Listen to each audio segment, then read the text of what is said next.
എല്ലാ പേർക്കും ഇഷാന ഡിസൈൻസിലേക്ക് സ്വാഗതം. അപ്പോൾ ഇന്ന് ഞാനിവിടെ ഒരു നൈറ്റിയോടെ നെക്ക് ഡിസൈനാണ് കാണിക്കാൻ പോകുന്നത് കേട്ടോ. അപ്പോൾ ഞാൻ നൈറ്റി കട്ട് ചെയ്ത് വെച്ചിട്ടുണ്ട്. ഇത് ചുരിദാർ മോഡൽ ടൈപ്പിലുള്ള നൈറ്റിയാണ്. അപ്പോൾ കട്ടിങ് ഒക്കെ കാണിച്ചിട്ടുള്ളത് കൊണ്ട് ഞാൻ ഇന്ന് കാണിക്കുന്നില്ല, നെക്ക് ഡിസൈൻ മാത്രമേ കാണിക്കുന്നുള്ളൂ. അപ്പോൾ ഇത് ഫ്രണ്ട് ഭാഗമാണ് കേട്ടോ. ഈ ഫ്രണ്ട് ഭാഗത്ത് നിങ്ങൾക്ക് വേണമെങ്കിൽ ഇതിലുള്ള ഏതെങ്കിലും ഒരു ഡിസൈൻ വെച്ചിട്ട്, ഇതിപ്പോൾ യെല്ലോ കളറും വൈറ്റ് കളറും ഉണ്ട്, ഇതിൽ ഏതെങ്കിലും ഒരു കളർ വെച്ചിട്ട് നിങ്ങൾക്ക് ഡിസൈൻ ചെയ്യാം. പ്ലെയിൻ ആയിട്ടുള്ള തുണിയിൽ കുറച്ച് എന്തെങ്കിലും ഒരു പൂക്കളൊക്കെ ഉള്ളതായാലും കുഴപ്പമില്ല. അല്ലെങ്കിൽ സെയിം തുണി വെച്ച് തന്നെ ചെയ്യും. ഇപ്പം ഞാൻ ചെയ്യാൻ പോകുന്നത് സെയിം തുണി വെച്ചിട്ടാണ് ചെയ്യാൻ പോകുന്നത്. ഇതിൻ്റെ സൈഡിൽ നിന്നും താഴ്ഭാഗത്തു നിന്നൊക്കെ കിട്ടിയ തുണികൾ ഞാൻ ജോയിൻ ചെയ്തെടുത്തിട്ടുള്ളതാണ് കണ്ടോ. ഇത് ജോയിൻ ചെയ്തെടുത്താണ്. അപ്പോൾ ഇതിൻ്റെ നീളവും വീതിയെന്ന് പറയുന്നത് ഞാൻ എടുത്തിട്ടുള്ളത് നീളം 11 ഇഞ്ചാണ്. അല്ല, വീതി 11 ഇഞ്ച്, വീതി 11 ഇഞ്ച്, നീളം 12.5 ഇഞ്ച്. ഇത്രയും നീളത്തിനും വീതിയിലുമുള്ള ഒരു തുണിയാണ് ഞാൻ എടുത്തിരിക്കുന്നത്. ഇനി നമുക്കിതൊന്ന് ഈ പീസൊന്ന് മാറ്റി വയ്ക്കാം. എന്നിട്ട് നമുക്കിതിന് രണ്ടായിട്ട് മടക്കിയിടാം. നിങ്ങൾക്ക് വേറെ തുണിയിൽ ഇതിൽ ഡിസൈനുള്ള ഏതെങ്കിലും തുണിയിൽ ചെയ്യണമെങ്കിൽ ചെയ്യാം കേട്ടോ. അപ്പോൾ ഞാനിപ്പോൾ ഈ തുണിയിലാണ് ചെയ്യാൻ പോകുന്നത്. ഇത് രണ്ടായിട്ട് മടക്കി ഇട്ടിട്ടുണ്ട്. ഇത് നമുക്കിതിൽ നെക്കൊക്കെ ഒന്ന് മാർക്ക് ചെയ്യാം. ഞാൻ നെക്ക് മാർക്ക് ചെയ്യാൻ പോവുകയാണ്. നെക്കിൻ്റെ വീതി എന്ന് പറയുന്നത്, നെക്കിൻ്റെ അകലം ഞാൻ 3.25 ഇഞ്ചാണ് എടുക്കാൻ പോകുന്നത് കേട്ടോ. 3.25 ഇഞ്ച് ചോക്ക് കാണുന്നുണ്ടല്ലോ, 3.25. നെക്കിൻ്റെ ഇറക്കം എന്ന് പറയുന്നത് ഞാൻ 6 ഇഞ്ച് എടുത്തു. നമുക്ക് ഷോൾഡർ ജോയിനിങ് പോയിട്ട് 5.5 കിട്ടും കേട്ടോ, 6 ഇഞ്ച്. എന്നിട്ട് ഇവിടെയും നമുക്ക് 3.25 ഇഞ്ച് മാർക്ക് ചെയ്യാം. അപ്പോൾ തീരെ ഒതുങ്ങിയിരിക്കാതിരിക്കാൻ വേണ്ടിയിട്ടാണ് ഞാൻ 3.25 ഇഞ്ച് എടുത്തത് കേട്ടോ. ഇപ്പോൾ എല്ലാവരും തീരെ ഒതുങ്ങിയ കഴുത്തൊന്നും ആരും യൂസ് ചെയ്യാറില്ല, അതുകൊണ്ടാണ് ഞാൻ 3.25 എടുത്തത്. ഇനി നമുക്കിതൊന്ന് യോജിപ്പിക്കാം. ഇത് ഇവിടെയും 6 ഇഞ്ച് ഉണ്ടോ എന്ന് നോക്കണം. 6 ഇഞ്ച് ഉണ്ട്. തിരിച്ച് ഇവിടെ നിന്ന് നമുക്കിനി 5 ഇഞ്ച് മാർക്ക് ചെയ്യാം. ഇവിടെ നിന്നാണ് ഞാൻ മാർക്ക് ചെയ്യുന്നത്. ഈ നെക്ക് വരച്ചത് നിന്നാൽ നമ്മൾ ഈ തുടക്കം മുതലാണ് ഞാൻ 5 ഇഞ്ച് മാർക്ക് ചെയ്യുന്നത് കേട്ടോ. ഇവിടെ 5 ഇഞ്ച്, തിരിച്ച് ഇത് 5 ഇഞ്ച്, ഇവിടെ 5 മാർക്ക് ചെയ്യുക. തിരിച്ച് നമ്മുടെ താഴ്ഭാഗത്തില്ലേ, ഈ താഴ്ഭാഗത്ത് ഇവിടെ നിന്നാണ് മുകളിൽ നിന്നും ഒരു 11 ഇഞ്ച് മാർക്ക് ചെയ്യണം കണ്ടോ. മുകളിൽ നിന്നാണ്, ഏറ്റവും മുകളിൽ നിന്ന് വേണം 11 ഇഞ്ച് മാർക്ക് ചെയ്യാൻ.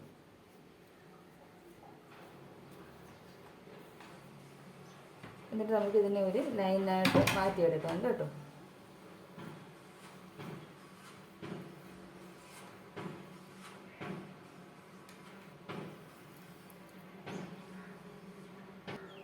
കണ്ടോ, ഞാനിത് മാർക്ക് ചെയ്തിട്ട് ഇവിടെ നിന്നാണ് 5 ഇഞ്ച് മാർക്ക് ചെയ്തേക്കുന്നത്. തിരിച്ച് ഇവിടെ നിന്നും 11 ഇഞ്ച് ഇങ്ങോട്ടേക്ക് മാർക്ക് ചെയ്യുന്നത്. ഇവിടെ നിന്ന് മാർക്ക് ചെയ്യരുത്, ഇവിടെ നിന്ന് വേണം 11 ഇഞ്ച് മാർക്ക്. ഇനി നമുക്കിതിൽ നെക്കൊന്ന് വരയ്ക്കാം. അപ്പം ഞാൻ വരയ്ക്കാൻ പോകുന്നത് ഒരു ഈ ഷേപ്പിലുള്ള നെക്കാണ് കേട്ടോ. കണ്ടോ, യു അല്ല, ഒരു ചെറിയൊരു വളവ് പോലെ ഇങ്ങനെ വരുന്നത് കണ്ടോ, ഇതുപോലെ. ഈ നെക്കാണ് ഞാൻ മാർക്ക് ചെയ്യുന്നത്. അപ്പോൾ ഇത് നമുക്കൊന്ന് ഡാർക്ക് ചെയ്ത് വരയ്ക്കണം. നമുക്ക് മറുവശത്തും കൂടി ഇതൊന്ന് ഈ ഡിസൈൻ ഒന്ന് വരാൻ വേണ്ടിയിട്ട് ഒന്ന് കട്ടിക്ക് വരച്ചു കൊടുക്കണം കേട്ടോ. എന്നിട്ട് ഇതിങ്ങനെ മടക്കി വയ്ക്കുമ്പോൾ നമുക്ക് ബ്ലൗസിലൊക്കെ ഡാൻസ് ചെയ്യും പോലെ നമുക്കത് കിട്ടും.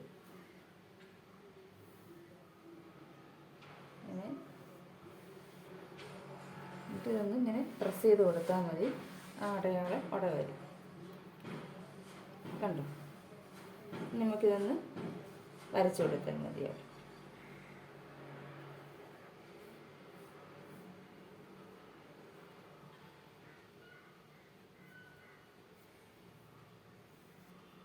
ഇത് വേണമെന്നില്ല കണ്ടോ.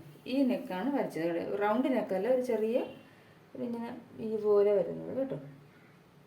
ഇനി നമുക്ക് നൈറ്റി പീസിൽ വെച്ച് സ്റ്റിച്ച് ചെയ്യാം. ഞാൻ നൈറ്റി പീസ് എടുത്തിട്ടുണ്ട്. അതിൻ്റെ ഉൾവശമാണ് എടുക്കേണ്ടത്, ചീത്ത വശം. ഇത് നല്ല വശം. നമുക്ക് നല്ല വശത്താണ് ഈ ഡിസൈൻ ചെയ്യുന്നത്. അപ്പം ചീത്ത വശത്തിട്ടിട്ട് ഇതിൻ്റെ നല്ല വശം കേട്ടോ. അപ്പോൾ നമ്മളിങ്ങനെ മറിച്ചിടപ്പോൾ നല്ല പീസ് ഈ വശം വരും.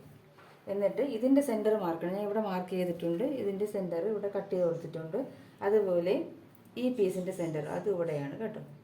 അതും കട്ട് ചെയ്ത് എന്നിട്ട് നൈറ്റി പീസിൻ്റെ ചീത്ത വശവും നമ്മൾ ഡിസൈൻ ചെയ്യാൻ പോകുന്ന തുണിയോട് നല്ല വശവും സെൻറ്ററും തമ്മിൽ ചേർത്ത് വെച്ചിട്ട് സ്റ്റിച്ച് ചെയ്യണം. നമുക്കൊരു കാര്യം വേണ്ടി നമ്മൾ വരച്ചത് ഈ സൈഡാണ്. അപ്പം നമുക്ക് അത് ആ മാർക്കിങ് അകത്തോട്ടാക്കി വരയ്ക്കണം. എങ്കിലും നമുക്കിതൊന്ന് ചെയ്തെടുക്കാം, നമുക്ക് സ്റ്റിച്ച് ചെയ്തെടുക്കണ്ടേ. അപ്പോൾ അതൊന്ന് അകത്തോട്ടാക്കി വരയ്ക്കാം. നമുക്ക് ഉൾവശത്ത് വരച്ചിട്ടുണ്ട്. അപ്പോൾ നിങ്ങൾക്കത് മാറിപ്പോകരുത് കേട്ടോ. ഞാൻ നല്ല വശത്താണ് വരച്ചത്, അങ്ങനെ നമുക്ക് ചീത്ത വശത്ത് വേണം വരയ്ക്കാനേ. അതുപോലെ വരച്ചിട്ട് ഇതിൻ്റെ സെൻറ്റർ ഇതിൻ്റെ ചീത്ത വശവും ഇതിൻ്റെ നല്ല വശവും ചേർത്ത് ഇങ്ങനെ വെച്ചിട്ട് പിൻ ചെയ്ത് വയ്ക്കണം. ഇവിടെയും ഈ സെൻറ്ററിൽ ഒരു പിൻ ചെയ്ത് വയ്ക്കണം. കറക്റ്റ് സെൻറ്ററിൽ തന്നെ പിൻ ചെയ്ത് വയ്ക്കാൻ ശ്രമിക്കണം കേട്ടോ. ഇവിടെ അത് മാർക്ക് ചെയ്യണം, അല്ലെങ്കിൽ നമുക്ക് ഇത് വയ്ക്കാൻ മാറിപ്പോയി. ഈ സെൻറ്ററിൽ തന്നെയാണ് ഈ ലൈൻ വരേണ്ടത്. എന്നിട്ട് ഇങ്ങനെ വയ്ക്കുക. വച്ചിട്ട് ഇവിടെയും പിൻ ചെയ്ത് വെച്ചിട്ട് ഈ നമ്മൾ വരച്ച ഈ ലൈനിൽ കൂടി നമുക്ക് ഡബിൾ സ്റ്റിച്ച് കൊടുക്കണം കേട്ടോ. അപ്പോൾ ഞാൻ സ്റ്റിച്ച് ചെയ്തിട്ട് കാണിക്കും. ഞാൻ സ്റ്റിച്ച് ചെയ്തിട്ടുണ്ട്, ഡബിൾ സ്റ്റിച്ച് കൊടുത്തിട്ടുണ്ട് കേട്ടോ. അല്ല, വരച്ച ലൈനിൽ കൂടിയാണ് സ്റ്റിച്ച് ചെയ്തത്. ഇനി നമുക്കിത് 4 ഇഞ്ച് തയ്യൽ തുമ്പിട്ടിട്ട് ഇതൊന്ന് കട്ട് ചെയ്ത് കളയാം. നമ്മൾ സാധാരണ ചെയ്യും പോലെ തന്നെ 4 ഇഞ്ച് തയ്യൽ തുമ്പിട്ടിട്ട് ഇതിനെ ഒന്ന് നമുക്ക് കട്ട് ചെയ്ത് കളയാം.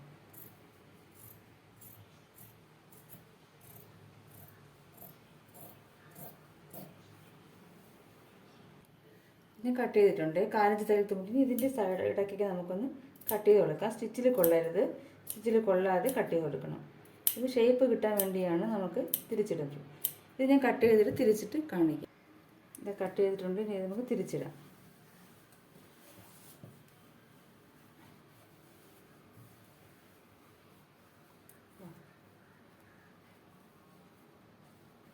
പതിച്ചടിക്കണം കേട്ടോ, എങ്കിലേ നല്ല സ്റ്റിഫായിട്ട് ഇരിക്കത്തുള്ളൂ.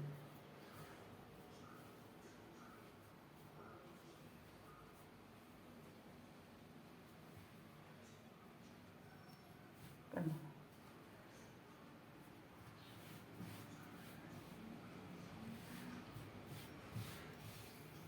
ഇതാണ് നമ്മൾ ലെഗ് ഡിസൈൻ. ഇത് ഇത്രയല്ല കേട്ടോ. ഇത് നിങ്ങൾ വേറൊരു പീസ് ചെയ്യുകയാണെങ്കിൽ നന്നായിട്ടിരിക്കും. ഇനി നമുക്ക് ഇതിലും പൈപ്പിംഗ് ചെയ്യണം, ഈ സൈഡിലും പൈപ്പിംഗ് ചെയ്യണം. അപ്പം ഞാൻ അതിന് ഇതുപോലുള്ളൊരു ക്രോസ് പീസ്, ഇതിലൊരു യെല്ലോ കളർ ഉള്ളതുകൊണ്ട് യെല്ലോ കളറിലുള്ള ക്രോസ് പീസ് എടുത്തിട്ടുണ്ട്.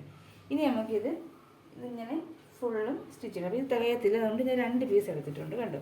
ഈ 2 പീസ് വെച്ചിട്ട് നമുക്ക് ഇത് ചെയ്യാം. അപ്പോൾ ഇത് തമ്മിൽ നമുക്ക് ജോയിൻ ചെയ്തെടുക്കണം. ജോയിൻ ചെയ്തിട്ട് നമുക്ക് ഈ സൈഡിൽ വെച്ചിട്ട് അടിക്കാം കേട്ടോ. അപ്പോൾ അത് ഞാൻ കാണിച്ചു തരാം. ഞാൻ ജോയിൻ ചെയ്തുകൊണ്ട് വരാം. അപ്പോൾ അല്ലെങ്കിൽ ജോയിൻ ചെയ്യാൻ നമുക്ക് എങ്ങനെയാണ് അടിക്കുന്നതെന്ന് പറഞ്ഞു തരാം. നമ്മൾ ഈ പീസ് മാത്രം എടുക്കണം, ഇതിനെ അങ്ങോട്ടേക്ക് വയ്ക്കണം. ഇത് മുകളിൽ പതിച്ചടിക്കണം കേട്ടോ. അത് പതിച്ചടിച്ചിട്ട് വേണം ഇത് ചെയ്യാൻ. ഇങ്ങനെ വച്ചിട്ട് നമ്മൾ ഈ ക്രോസ് പീസിൻ്റെ ഒരു സൈഡ് ഇങ്ങനെ വയ്ക്കണം. എന്നിട്ട് 4 ഇഞ്ച് വീതിയിൽ ഇങ്ങനെ സ്റ്റിച്ച് ചെയ്തെടുക്കണം. ഇത് ഫുള്ള് വേണമെങ്കിൽ സ്റ്റിച്ച് ചെയ്യണം. സ്റ്റിച്ച് ചെയ്തിട്ട് ഡബിൾ സ്റ്റിച്ച് ഇടണം. ഇത് ഇങ്ങോട്ടേക്ക് ആക്കിയിട്ട് എത്രയാണോ നമുക്ക് പൈപ്പിംഗ് വേണ്ടത്, ചെറിയ വീതിക്കാണ് ചെറിയ വീതിക്ക് ഇങ്ങനെ ഈ വീതിയിൽ ഫുള്ള് സ്റ്റിച്ച് ചെയ്തെടുക്കുക. അറിയാമല്ലോ. ആദ്യം ഇത് ഇവിടെ ഈ പൈപ്പിംഗ് വയ്ക്കുക, സ്റ്റിച്ച് ചെയ്യുക, ഡബിൾ സ്റ്റിച്ച് ഇട്ട് എടുക്കുക. എന്നിട്ട് ആ പൈപ്പിങ്ങിനെ നമ്മൾ ഇങ്ങോട്ട് ഇങ്ങനെ ഇതുപോലെ ഇരിക്കും. തിരിച്ച് ഇതിനെ അകത്തോട്ടേക്ക് മടക്കുക. എത്രയാണോ വീതി വേണ്ട നമ്മുടെ ഇഷ്ടമാണ്. ഇങ്ങനെ വീതിക്ക് വെച്ചിട്ട് പിന്നെ അടിക്കേണ്ടത് ഈ സ്റ്റിച്ച് ഇതിൽ വേണം. പൈപ്പിങ്ങിൽ അടി കൊള്ളരുത്, ഈ തുണിയിൽ വേണം, നൈറ്റി പീസിലാണ് അടിക്കേണ്ടത് കേട്ടോ. അപ്പോൾ ഇതിങ്ങനെ ഫുൾ സ്റ്റിച്ച് ചെയ്തതിന് ശേഷം ഞാൻ ഒന്ന് കാണിച്ചു തരാം. കണ്ടോ, ഞാൻ ഇത് പൈപ്പിംഗ് ചെയ്തെടുത്തിട്ടുണ്ട്. ഇതുപോലെയാണ് കണ്ടോ. ഇതുപോലെ പൈപ്പിംഗ് ചെയ്തെടുക്കണം. നമ്മൾ സ്റ്റിച്ച് ചെയ്യേണ്ടത് ഈ പൈപ്പിങ്ങിലല്ല, നമ്മൾ ഈ നൈറ്റി പീസിലാണ് സ്റ്റിച്ച് ചെയ്യേണ്ടത്. ഇനി നമുക്ക് എന്താണെന്ന് വെച്ചാൽ ഇത് ഇത്രയും തുണി വേണ്ട, നമുക്ക് കുറച്ചൊന്ന് കട്ട് ചെയ്ത് കളയാം. അകത്തോട്ട് പോകുന്നതാണ് നമുക്ക് ഇത്രയും തുണി വേണ്ടാത്തതുകൊണ്ട് കുറച്ച് ഒരു 4 ഇഞ്ച് നിർത്തിയിട്ട് ബാക്കി അത്രയും നമ്മൾ കട്ട് ചെയ്ത് കളയണം. കട്ട് ചെയ്ത് കളഞ്ഞിട്ട് എന്ത് ചെയ്യണം? കട്ട് ചെയ്ത് കളഞ്ഞതിന് ശേഷം നമ്മൾ ഇതിനെ ഒന്ന് ഇങ്ങനെ പതിച്ച് ഇതിനോട് ചേർക്കണം. നിങ്ങൾക്ക് വേണമെങ്കിൽ പൈപ്പിംഗ് ചെയ്തിട്ട് ഞാൻ ചേർത്ത് വയ്ക്കുന്ന സമയത്ത് പൈപ്പിംഗ് ചെയ്യും. പക്ഷേ അത് നമുക്ക് കുറച്ചൊരു ഫിനിഷിങ് വരത്തില്ലെന്ന് വെച്ചിട്ടാണ് ഞാൻ ആദ്യമേ പൈപ്പിംഗ് ചെയ്ത് വെച്ചത്. അല്ലെങ്കിൽ നിങ്ങൾക്ക് ഇത് മടക്കി ഇതിൽ കൂടെ ചേർത്ത് വെച്ചിട്ട് ഇതിനെ പൈപ്പിംഗ് ചെയ്യാം കേട്ടോ. അങ്ങനെയും ചെയ്യാം. പക്ഷേ നമുക്ക് ഈ തുണി ബാക്കിയുള്ളത് കട്ട് ചെയ്ത് കളയാൻ പറ്റത്തില്ല. അങ്ങനൊരു കുഴപ്പമുണ്ട്. അപ്പോൾ ഇത് ഞാൻ ഇതിനോട് ചേർത്ത് വെച്ചിട്ട് സ്റ്റിച്ച് ചെയ്താൽ നിങ്ങൾ ഡബിൾ സ്റ്റിച്ചിട്ട് ഒരുപാട് തയ്യൽ വരും. അപ്പോൾ നിങ്ങളിവിടെ കെട്ടിട്ടിട്ട് ഒരു സ്റ്റിച്ച് കൊടുത്തിട്ട് ഇവിടെ കെട്ടിട്ട് ഇറങ്ങിയാൽ മതി കേട്ടോ. അപ്പം പിന്നെ ലാസ്റ്റ് ചെയ്യും. കെട്ടിടുന്നതുകൊണ്ട് നമുക്ക് കുഴപ്പമില്ല. അതിന് ശേഷം നമ്മളിത് കൊടുത്തില്ലായിരുന്നെങ്കിൽ നമുക്ക് ഡബിൾ സ്റ്റിച്ച് കൊടുക്കാമായിരുന്നു ഇതിൻ്റെ കൂടെ ചേർത്ത് വച്ചിട്ട് കേട്ടോ. ഇനി നമ്മൾ ചെയ്യേണ്ടത് ഇതിൻ്റെ കൂടെ ഇങ്ങനെ ചേർത്ത് വയ്ക്കുക. എന്നിട്ട് ഇവിടെ പതിച്ചടിച്ചിട്ടുണ്ട് നെക്ക്, ഞാൻ പറഞ്ഞായിരുന്നു നേരത്തെ പതിച്ചടിക്കണം. ഇനി നമുക്ക് ഇവിടെയും കൂടി ഈ കളറിലുള്ള പൈപ്പിംഗ് കൊടുക്കണം. അപ്പോൾ ആദ്യം ഞാൻ ഇതിൽ വെച്ചിട്ട് സ്റ്റിച്ച് ചെയ്യും. സ്റ്റിച്ച് ചെയ്തതിന് ശേഷം നമുക്ക് ഇതുപോലത്തെ ഈ യെല്ലോ കളറിലുള്ള ഒരു പീസ് തുണിയാണ് നമ്മൾ ത്രെഡിൽ വേണം അത് പൈപ്പിംഗ് ചെയ്യും. ഇതുപോലെ നമ്മൾ ക്രോസ് പീസ് വെച്ചാൽ ക്രോസ് പീസ് വെട്ടിയിട്ട് അതിൽ നമ്മൾ ത്രെഡ് വെച്ചിട്ട് ചെറിയ രീതിയിൽ വേണം ഇവിടെ പൈപ്പിംഗ് കൊടുക്കാൻ കേട്ടോ. അപ്പോൾ ആദ്യം നമുക്കിതൊന്ന് ഇവിടെ ഒന്ന് സ്റ്റിച്ച് ചെയ്ത് ചേർക്കാം. ഇനി നമുക്ക് അതിൻ്റെ നെക്കിൽ പൈപ്പിംഗ് ചെയ്ത് ഇതേപോലെ ക്രോസ് പീസ് നമ്മൾ അതേ കളറിലുള്ളതിനെ എടുത്തിട്ടുണ്ട്. എന്നിട്ട് ഞാൻ പൈപ്പിംഗ് ത്രെഡാണ് എടുത്തിരിക്കുന്നത്. അപ്പോൾ നൈസായിട്ട് ചെയ്യാൻ വേണ്ടിയിട്ടാണ് പൈപ്പിംഗ് ത്രെഡ് ചെയ്യുന്നത് കേട്ടോ. എന്നിട്ട് ത്രെഡ് ഇതിൽ വെച്ചിട്ട് നമ്മളിങ്ങനെ മടക്കിയിട്ട് ഇതിൻ്റെ സൈഡിൽ കൂടി ചേർത്ത് സ്റ്റിച്ച് ചെയ്യണം. ഇതിൻ്റെ സൈഡിൽ കൂടി ചേർത്ത് സ്റ്റിച്ച് ചെയ്യണം കേട്ടോ. അപ്പം നല്ല ഇവിടെ പൈപ്പിംഗ് 2 സ്റ്റിച്ച് കൊടുത്താലും കുഴപ്പമില്ല. പിന്നെ നിങ്ങൾക്ക് പൈപ്പിംഗ് ഫുഡ് ഉണ്ടെങ്കിൽ അത് വെച്ച് ചെയ്യുക, അല്ലെങ്കിൽ സാധാ ഫുഡ് വെച്ച് ചെയ്താൽ മതി. കുറച്ച് ശ്രദ്ധിച്ച് ചെയ്യണമെന്നേ ഉള്ളൂ. അപ്പോൾ ഞാൻ ഇനി ചെയ്യാൻ പോകുന്നത് ഇതിൻ്റെ അകത്ത് വെച്ചിട്ട് 2ആയിട്ട് മടക്കിയിട്ട് ഈ അരിക് ചേർത്ത് ഇവിടെ ഇങ്ങനെ സ്റ്റിച്ച് ചെയ്തെടുക്കുകയാണ് ചെയ്യുന്നത്. അപ്പോൾ ഞാൻ സ്റ്റിച്ച് ചെയ്തിട്ട് കാണിക്കാം. ഞാൻ പൈപ്പിംഗ് ചെയ്തെടുത്തിട്ടുണ്ട് കണ്ടോ, ഇതുപോലെ ചെയ്തെടുത്തിട്ടുണ്ട്. പ്രഷർ ഫുഡ് ചെയ്യുകയാണെങ്കിൽ കുറച്ച് നന്നായിരിക്കും. എനിക്ക് എൻ്റെ പ്രഷർ ഫുഡ് ചീത്തയായിപ്പോയി, അതുകൊണ്ട് ഞാൻ സാധാ മെഷീൻ്റെ ഫുഡിലാണ് ചെയ്തെടുത്തത് കേട്ടോ. അപ്പോൾ ഇതുപോലെ വരും. എന്നിട്ട് ഇനി നമുക്ക് ചെയ്യേണ്ടത് കുറച്ചധികം നീളത്തിലെടുക്കണം നമ്മൾ. ഇനി നമ്മൾ ചെയ്യേണ്ടത് ഇതിനെ ഇങ്ങനെ വയ്ക്കണം കേട്ടോ. നമുക്ക് നൈസായിട്ട് പൈപ്പിംഗ് ചെയ്യാൻ വേണ്ടിയിട്ടാണ് ഇത് വയ്ക്കുന്നത്. ഇങ്ങനെ വെച്ചിട്ട് ഇതേ രീതിയിൽ നൈസ് ഇത്രയും കട്ടിക്കേ പാടുള്ളൂ. ഇവിടുത്തെ വീതി ഇവിടെ വരരുത്, എനിക്ക് ആ ഭംഗി പോകും. അപ്പോൾ ഇതുപോലെ വെച്ചിട്ട് ഫുള്ളായിട്ട് ഇങ്ങനെ സ്റ്റിച്ച് ചെയ്ത് അപ്പോൾ കോർണർ എടുത്തപ്പം നമ്മൾ ചെറിയ കട്ട് ഇവിടെ കൊടുത്താൽ മതി. ഇപ്പോൾ ഇവിടെ എത്തിയപ്പോണെങ്കിൽ നമ്മൾ ഈ സൈഡിൽ കട്ട് കൊടുക്കപ്പോൾ അതിങ്ങനെ വളഞ്ഞ് വന്നോളും കേട്ടോ. ഇങ്ങനെ പൈപ്പിംഗ് തന്നെ ക്രോസ് പീസ് തന്നെ വേണം കേട്ടോ, എങ്കിൽ നമുക്ക് വളഞ്ഞ് വരത്തുള്ളൂ. സ്ട്രെയിറ്റ് പീസ് ചെയ്യരുത്. അപ്പോൾ ഇനി നമുക്കറിയാമല്ലോ, ഇങ്ങനെ വെച്ചിട്ട് ഇതുപോലെ ഫുള്ളായിട്ട് ഇങ്ങനെ ഇതുപോലെ വരും കണ്ടോ. ഇതുപോലെ ഫുള്ളായിട്ട് വരും, ഇങ്ങനെ വേണം. അപ്പോൾ ഈ വളവെത്തപ്പം നമ്മൾ ഇവിടെ ഇല്ലേ ഈ സ്റ്റിച്ചിൽ കൊള്ളാതെ ഇവിടെ ഒരു ചെറിയ കട്ട് കൊടുക്കുമ്പോൾ വളഞ്ഞു വരും. ഈ സൈഡിലും അതുപോലെ കട്ട് ചെയ്ത് കൊടുത്താൽ മതി. അപ്പോൾ ഇത് ഞാൻ സ്റ്റിച്ച് ചെയ്തിട്ട് കാണിക്കാം. ഇത് ഞാൻ പൈപ്പിംഗ് ചെയ്തിട്ടുണ്ട് കണ്ടോ. ഇതുപോലെ പൈപ്പിംഗ് ചെയ്തു. അകവശം ഇതുപോലെ വരും കേട്ടോ. നിങ്ങൾ വേണമെങ്കിൽ ഇവിടെ ഒന്ന് ഹെമ്മിങ് ചെയ്ത് കൊടുക്കാം. ഹെമ്മിങ് ചെയ്തില്ലെങ്കിൽ അത് പൊങ്ങി വരത്തില്ല, ഇങ്ങനെ തന്നെ ഇരുന്നോളും കേട്ടോ. ഇതുപോലെ ഇനി ഞാൻ ഇവിടെ ഒരു സ്റ്റിച്ചേ കൊടുത്തിട്ടുള്ളൂ. നിങ്ങൾക്ക് വേണമെങ്കിൽ ഡബിൾ സ്റ്റിച്ച് കൊടുക്കാം കണ്ടോ. ഇതുപോലെയാണ് നമ്മൾ നെക്ക് വരേണ്ടത്. ഇനി ഞാനിവിടെ നിങ്ങളിപ്പോൾ ഇതിന് മാച്ച് ഏതെങ്കിലും തുണിയിട്ടാണ് ഈ ഡിസൈൻ ചെയ്യുന്നതെങ്കിൽ നിങ്ങൾക്ക് പിന്നെ വേറെ വർക്ക് ഒന്നും ചെയ്യേണ്ടി വരില്ല. എനിക്കിപ്പോൾ ഇവിടെ ഇതേ തുണിയിൽ തന്നെ ചെയ്യുന്നുണ്ട്. ഞാൻ ഇവിടെ എന്തെങ്കിലും ഒരു ബട്ടൺസോ എന്തെങ്കിലും വെച്ച് കൊടുക്കാൻ ചെയ്യുക. അപ്പോൾ ഞാൻ ബട്ടൺസ് അല്ല ലേസാണ് വെച്ച് കൊടുക്കുന്നത് കേട്ടോ. ഇതേപോലത്തെ ഇങ്ങനെ ഇവിടെയും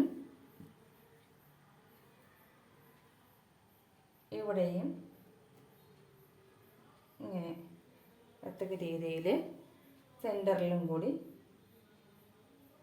ഇനി ലേസ് വെച്ച് കൊടുക്കുന്നുണ്ട് കണ്ടോ.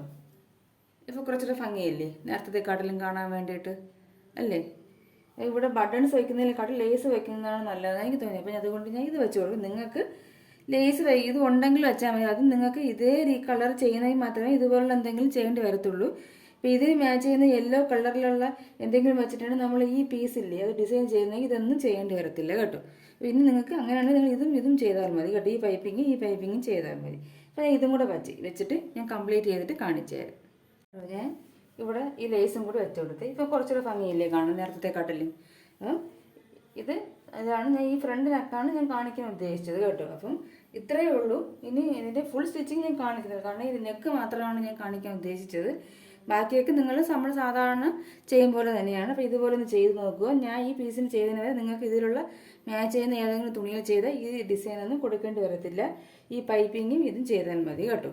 അപ്പം എല്ലാവരും ഒന്ന് ട്രൈ ചെയ്യും. പൈപ്പിംഗ് ചെയ്യുമ്പോൾ നിങ്ങൾ എന്ത് ചെയ്യണം, ഇപ്പോൾ ഈ യെല്ലോ കളറാണ് നിങ്ങളിവിടെ കൊടുക്കുന്നതെങ്കിൽ പൈപ്പിംഗ് ചെയ്യുമ്പോൾ ഈ നൈറ്റി പീസിലുള്ള പൈപ്പിംഗ് വേണം ഇവിടെ കൊടുക്കേണ്ടത്. നമ്മൾ ഇവിടെ ചെയ്യുന്ന ഈ തുണിയുടെ കളർ ഇവിടെ പൈപ്പിംഗ് കൊടുക്കരുത്, എനിക്ക് അറിയാൻ പറ്റത്തില്ല കേട്ടോ. പ്ലെയിൻ തുണിയാണെങ്കിൽ കുറച്ചുകൂടെ നല്ലത്. പ്ലെയിനിൽ ചെറിയ പൂക്കളുള്ളതാണെങ്കിലും ഇതിലോട്ട് മാച്ച് ചെയ്യുന്ന എനിക്ക് നല്ലതായിരിക്കും കേട്ടോ. ഇതിപ്പോൾ ഞാൻ ഈ ഡിസൈൻ മാത്രമാണ് കാണിച്ചത്. ഇപ്പോൾ ഞാൻ യെല്ലോ കളർ പ്ലെയിൻ ആയിട്ടുള്ള ചെയ്തത് കൊള്ളത്തില്ല എന്ന് വിചാരിച്ചിട്ടാണ് ഞാൻ അതേ തുണി വെച്ചിട്ടാണ് ചെയ്തത് കേട്ടോ. ഇത് ജോയിൻ ചെയ്തിട്ടാണ് ചെയ്തേക്കുന്നത്. ഇപ്പോൾ കുറച്ചുകൂടെ കൊള്ളത്തില്ലേ. ഇപ്പോൾ ഈ ഡിസൈൻ നിങ്ങൾ എല്ലാവരും ഒന്ന് ട്രൈ ചെയ്ത് നോക്കണേ. നമുക്ക് അടുത്ത നല്ലൊരു വീഡിയോയുമായി കാണുന്നത് വരെ നന്ദി, നമസ്കാരം.